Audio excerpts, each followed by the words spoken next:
Past participle এবং present participle এই যে দুটো ভার্ব এরা কখনোই একা সেন্টেন্স তৈরি করতে পারে না। Hi friends, welcome back to my channel MS English learning. Hope you are all fit and fine. So friends, today we are going to learn about non finite verb. তো বন্ধুরা, আমরা আজকে নন ফাইনাইট ভার্বের classification শিখব।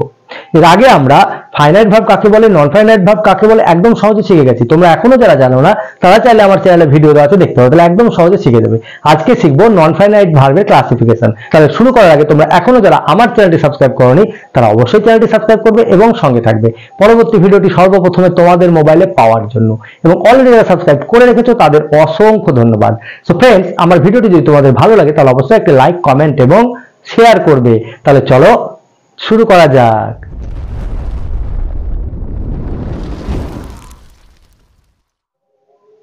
So friends, আজকে আমরা নন finite ভার্বের classification দেখব। তবে এই ক্লাসিফিকেশন দেখার আগে আমাদেরকে জানতে হবে নন ফাইনাইট ভার্বটা কি এবং ফাইনাইট ভার্বটা কি।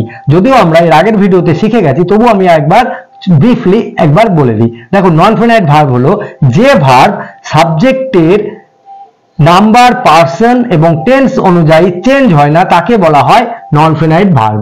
আর ফাইনাইট ভার্ব যে ভার্ব সাবজেক্টের পার্সন, নাম্বার এবং টেন্স অনুযায়ী চেঞ্জ হয় তাকে বলা হয় ফাইনাইট ভার্ব। পৃথিবীর সমস্ত ভার্বই হলো ফাইনাইট ভার্ব। সেই ভার্বগুলোকে আমরা কিছু টার্মস এন্ড কন্ডিশনে নন ফাইনাইট ভার্ব বানাই, সেগুলোই আমরা দেখব। দেখো, দিচ্ছি, I want to eat rice. I want to eat rice. এখানে দেখো want আর এখানে to eat, ঠিক আছে? তাহলে want to eat rice, I want to eat rice, আমি ভাত খেতে চাই। তাহলে to eat মানে খেতে, I want মানে চাওয়া, তাহলে I want to eat rice, আমি ভাত খেতে চাই। এবার দেখো, এই যে ভার্ব এটা সাবজেক্টের উপরে ডিপেন্ড করে। সাবজেক্ট এখানে যেটা থাকবে তার এগেইনস্টে এটা বসবে। যদি এখানে আই এর জায়গায় হি হয় তাহলে এখানে ওয়ান্ট এর জায়গায় হয়ে যাবে ওয়ান্টস। কিন্তু দেখো, টু ইট, এই টু ইট কিন্তু টু ইটই থাকলো, শুধুমাত্র ওয়ান্টসটা চেঞ্জ হয়ে গেল। এখানে rice,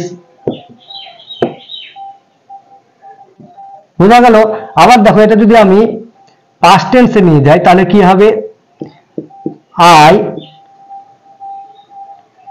wanted to eat rice, I wanted to eat rice. এখানে দেখো ওয়ান্টেড হয়ে গেল, মানে এটা পাস্ট হয়ে গেল, কিন্তু টু ইট, এই টু ইট কিন্তু কোনো জায়গাতেই চেঞ্জ হলো না, তাই এটা হয়ে গেল নন ফিনাইট ভার্ব আর এটা হয়ে গেল ফাইনাইট ভার্ব। বোঝা গেল? ফাইনাইট ভার্ব সাবজেক্ট অনুযায়ী চেঞ্জ হয়, কিন্তু নন ফাইনাইট ভার্ব কখনোই চেঞ্জ হয় না, যেটা ফর্ম সেটাই থাকবে। বোঝা গেল? এই হলো ফাইনাইট এবং নন ফাইনাইট ভার্ব। এবার আমরা এই নন ফাইনাইট ভার্বের ক্লাসিফিকেশনটা দেখব। দেখো,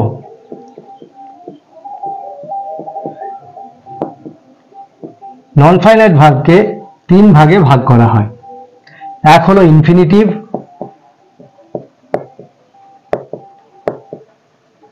একটা হলো জিরান,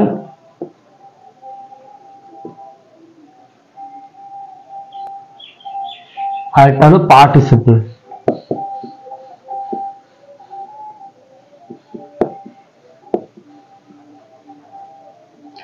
infinitive to plus V1, to plus V1 মানে ভার্বের বেস ফর্ম, তার আগে টু প্লাস V1 হলো ইনফিনিটিভ। এছাড়াও শুধুমাত্র V1 ও ইনফিনিটিভ হয়, এটাকে বলা হয় bare infinitive. Bare infinitive V1, ঠিক আছে? জিরান্ড হলো V1 প্লাস ING, এটা হলো জিরান্ড।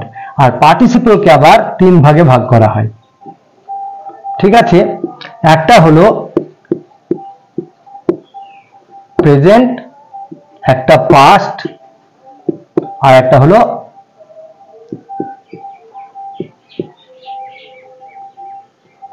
পারফেক্ট।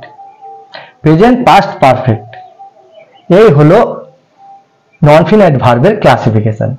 প্রথমত ইনফিনিটিভ, জিরান্ড এবং পার্টিসিপল। পার্টিসিপলকে আবার প্রেজেন্ট, পাস্ট এবং পারফেক্ট পার্টিসিপলে ভাগ করা হয়। এবার আমরা একে একে একটি করে এক্সাম্পল দিয়ে দেখে নিই। দেখো, ইনফিনিটিভ 2 প্লাস v1, যেটা আমি একটু আগে এক্সাম্পল দিয়েছিলাম। মনে করো Ram wants to play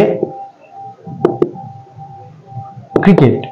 Ram wants to play cricket. তাহলে এখানে 2 plus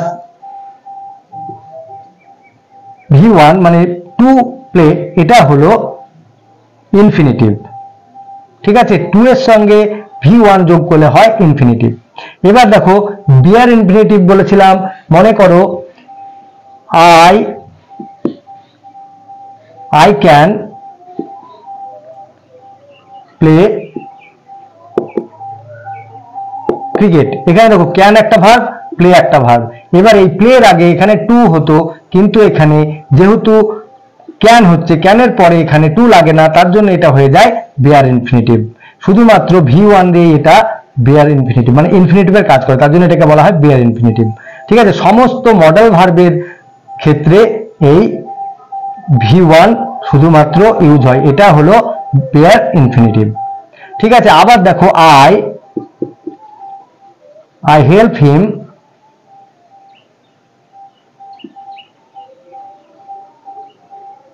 walk. I help him walk, আমি তাকে হাঁটতে সাহায্য করলাম। তাহলে এখানে দেখো I help him to walk, তাহলে টু না বসিয়ে আমি শুধু walk বসিয়ে দিলাম, তাহলে এটা হয়ে গেল বিয়ার ইনফিনিটিভ।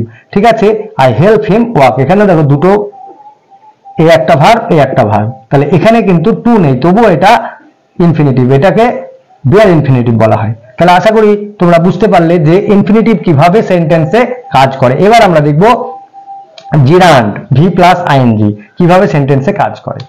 দেখো, প্রেজেন্ট পার্টিসিপেলও v1 plus ING, past participle v3 আর perfect participle having plus v3। ঠিক আছে, এখানে দেখো v প্লাস আইএনজি, আবার এখানেও v1 প্লাস আইএনজি। তাহলে এই যে দুটো, একটা জিরান্ড একটা পার্টিসিপল, এটা কখন হয় সেটাই আমরা একটু দেখে নিই। দেখো, জিরান্ড হলো যখন v প্লাস আইএনজি এই ভার্বটি অ্যাজ এ নাউন ইউজ হয়, তখন তাকে জিরান্ড বলা হয়। যেমন মনে করো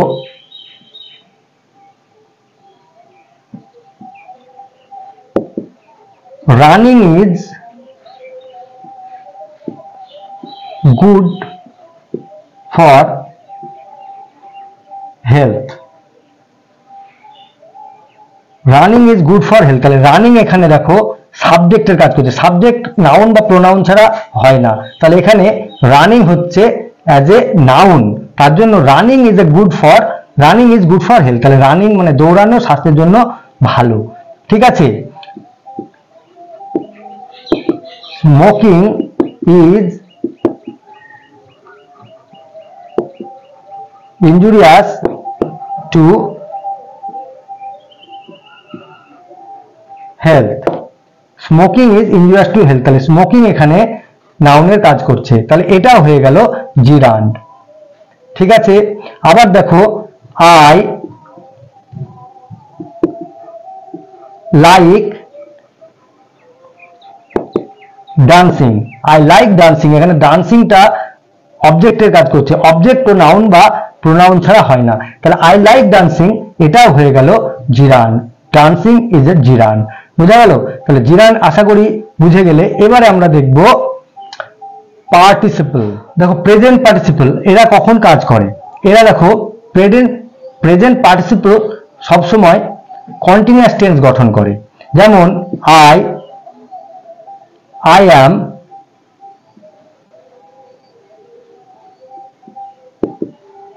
eating rice, এখানে দেখো ইটিং এটা কন্টিনিউয়াস টেন্সের কাজ করছে, তাহলে ইটিং হয়ে গেল, এটা পার্টিসিপল। ঠিক আছে, আবার দেখো I saw a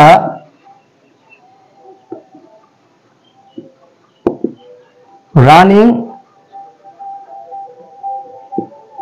horse, I saw running horse, তাহলে কেমন আমি একটা ছুটন্ত ঘোড়া দেখলাম। তাহলে রানিং মানে ছুটন্ত, এই যে ঘোড়াটার অবস্থান নির্ণয় করছে, ঘোড়াটা কেমন ছুটন্ত, তাহলে এটা হয়ে গেল পার্টিসিপল, এটা অ্যাডজেক্টিভ হিসাবে কাজ করছে, ঘোড়া সম্বন্ধে কিছু বলছে, ঘোড়াটা কেমন ছুটন্ত, বোঝা গেল। তাহলে এই যে পার্টিসিপল এটা কখন ইউজ হয়, অ্যাজ এ অ্যাডজেক্টিভ হিসাবে ইউজ হয়, আবার এরা প্রেজেন্ট কন্টিনিউয়াস টেন্স গঠনে কাজ করে, বোঝা গেল। এবার আমরা দেখব past participle.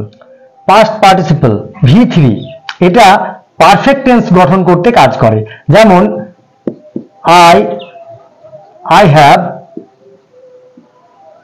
eaten rice, I have eaten rice, এখানে দেখো have তারপরে eaten, এই eaten হয়ে গেল পাস্ট পার্টিসিপল, এরা পারফেক্ট টেন্স গঠন করে। এবার হ্যাভ এর জায়গায় হ্যাড হলেও ইটেন হবে, উইল হ্যাভ হলেও ইটেন হবে, যাই হোক এটা ইটেনই হবে, এটা পারফেক্ট টেন্স গঠন করবে। এবার এ আবার অ্যাডজেক্টিভ হিসেবে কাজ করে, যেমন this is a broken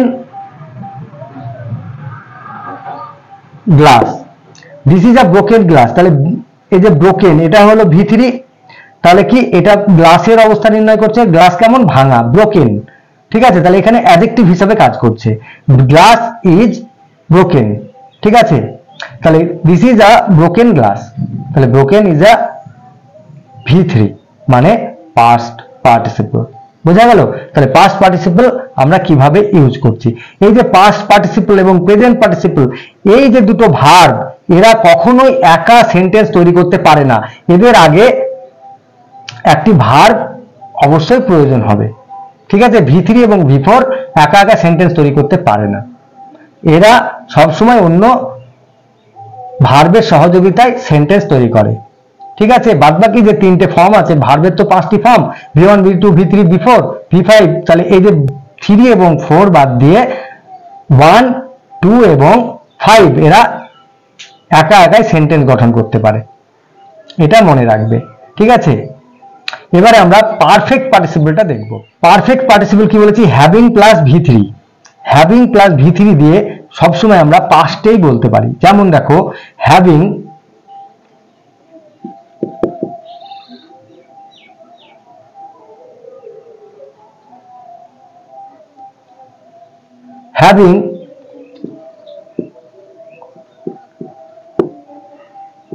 having completed my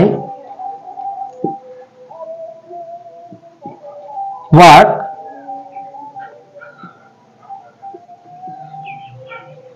I went home, having completed my work I went home, আমার কাজ শেষ করে আমি বাড়ি গেছিলাম, ঠিক আছে। having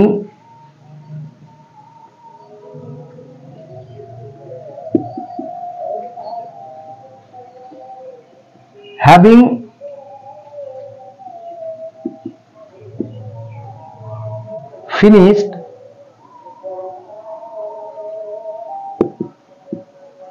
dinner I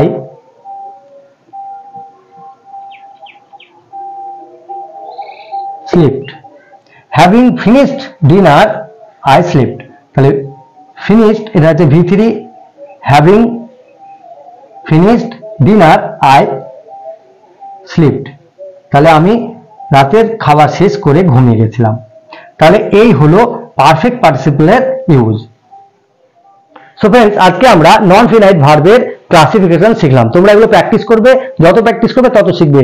ভালো থাকবে, সুস্থ হবে, দেখা হবে নেক্সট ভিডিওতে, টাটা।